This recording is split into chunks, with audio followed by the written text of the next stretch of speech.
ஏதுமில்லை வண்ணம் என்று நானும் பாடினேன். நீ ஏழு வண்ண வானவில்லா என்ன மாத்துன. தாயுமில்லை என்று உள்ளம் நேற்று ஏங்கினே. நீ தேடி வந்து நெய்த அன்பால் நின்று தாக்கின.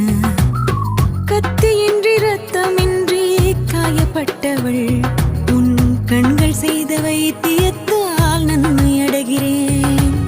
மிச்சமின்றி மீதமின்றி சேதப்பட்டவள் உன் நிழல் கொடுத்த தைரியத்தால் உண்மை அறிகிறேன். உப்பு கல்லு தண்ணீருக்கு ஏக்கப்பட்டது.